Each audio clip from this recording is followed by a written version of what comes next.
से एक अहम प्रेस कॉन्फ्रेंस की गई है और उनका कि एक शख्स पकड़ा गया जिसने फायरिंग करने की वजूहात भी बताई हैं, लिहाजा जल्दबाजी न की जाए, इल्ज़ाम तराशी न की जाए और एक मरतबा तहकीकात मुकम्मल हो जाएँ, उसके बाद फिर जिस तरीके से चाहें आप जैसे चाहें इस पर बयानात भी दे लें, बात भी करें। लेकिन ये वाक़या और ये वक्त ऐसा नहीं है कि इस वक्त इस मामले के ऊपर सियासत की जाए। तो मरीम औरंगज़ेब साहिबा की जानिब से अहम प्रेस कॉन्फ्रेंस की गई है और ISPR की जानिब से भी इस वाक़े की शदीद मज़म्मत की गई है और ISPR की जानिब से कहा गया कि इमरान खान और दीगर ज़ख्मियों की जल्द सेहतयाबी के लिए दुआ गो हैं। गुजरांवाला के करीब लॉन्ग मार्च पर फायरिंग के वाक़े की शदीद मज़म्मत करते हैं। जी हाँ, मज़म्मतों का सिलसिला जारी है। ISPR की जानिब से भी इस वाक़े की मज़म्मत की गई है और इसके साथ साथ वज़ीर आज़म शहबाज शरीफ ने भी इस वाक़े को काबिल मज़म्मत करार दिया। साबिक़ सदर आसिफ अली ज़रदारी की जानिब से मज़म्मती बयान जारी किया गया है। बिलावल भुट्टो ने भी इस वाक़े की शदीद अल्फाज में मज़म्मत की है और ISPR की जानिब से भी मज़म्मत की गई है। गुजरांवाला के करीब लॉन्ग मार्च पर फायरिंग के वाक़े की शदीद मज़म्मत करते हैं। ISPR का कहना है कि इमरान खान और दीगर ज़ख्मियों की जल्द सेहत याबी के लिए दुआ गो हैं।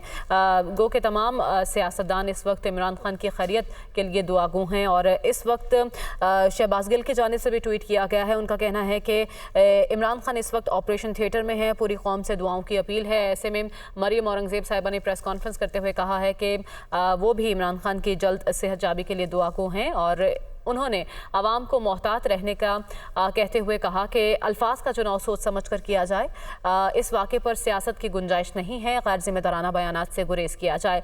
दूसरी जानिब मज़म्मतों का सिलसिला भी जारी है। तमाम ही सियासतदान इस वाक़े की मज़म्मत कर रहे हैं। कौमी असम्बली का इजलास भी जारी था जहाँ पर ख्वाजा आसिफ इजहार ख्याल कर रहे थे। उन्होंने भी इस वाक़े की शदीद अल्फाज में मज़म्मत की और ISPR ने भी कहा कि गुजरांवाला के करीब लॉन्ग मार्च पर फायरिंग के वाक़े की शदीद मज़म्मत करते हैं। खान साहब इस वक्त लाहौर शौकत खानम अस्पताल में मौजूद हैं, ऑपरेशन थिएटर में उनका इस वक्त ऑपरेशन किया जा रहा है और इस वक्त हम आपको मनासिर दिखा रहे हैं कि इस वाक़े के बाद एक जानिब अवाम सड़कों पर निकल आए हैं।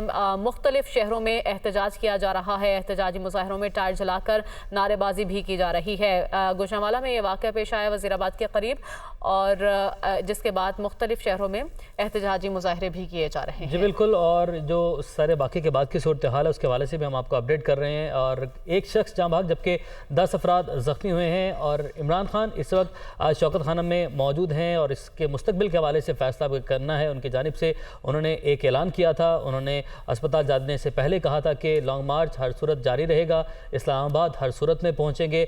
लेकिन उसके साथ साथ उमर सरफराज चीमा साहब जब उन्होंने गुफ्तगू की, उन्होंने कहा कि अभी इस पर मुशावरत की जाएगी, अभी इस पर कुछ मज़ीद गुफ्तगू होगी, इस पर मज़ीद बातचीत होगी, जिसके बाद मुस्तकबिल का जो है उसका ऐलान करेंगे कि मुस्तकबिल के हवाले से क्या फ़ैसला किया है। और आज जो ये अफसोसनाक वाक़या पेश आया उस दौरान इस अफसोसनाक वाक़े के नतीजे में, इस हादसे के नतीजे में एक शख्स जाँ भाग जबकि 10 अफराद ज़ख्मी हैं। ये मनाजिर हम आपको दिखा रहे हैं उस वक्त के जिस वक्त इस कंटेनर के ऊपर फायरिंग की गई और अल्लाह की सदाएँ जो हैं वो बुलंद थीं और इस दौरान जब हमलावर की जानिब से फायरिंग किया गया तो सभी लोग जो है कंटेनर पर मौजूद थे, वो सभी लोग नीचे झुककर उन्होंने अपने आप को बचाया। इस दौरान सेनेटर फैसल जावेद के चेहरे पर चोट आई और उमर सरफराज चीमा साहब ने ये बताया, इस बात की तस्दीक की कि सेनेटर फैसल जावेद साहब के चेहरे को गोली छूकर निकली है। यानी कि इतना क्लोज था ये मामला, इतना संजीदा हो सकता था, कोई बड़ा सानहा रूनुमा हो सकता था। एक बड़े सानहे से इस कौम को अल्लाह ने बचाया है। बिल्कुल, और इसका क्रेडिट उस नौजवान